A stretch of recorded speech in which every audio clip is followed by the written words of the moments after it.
நீ சொல்லு. மாமன்னு கூப்பிட்டா ஏன் மண்ணு கேட்காம தாம்பாளம் போடணும் டோய்.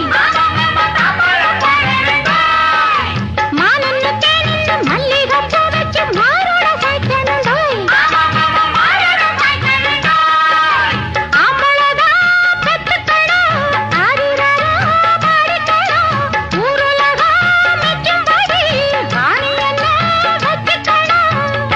எல்லாம் சரி பரிமளா, முக்கியமான ஒண்ணு விட்டுட்டியே. எது?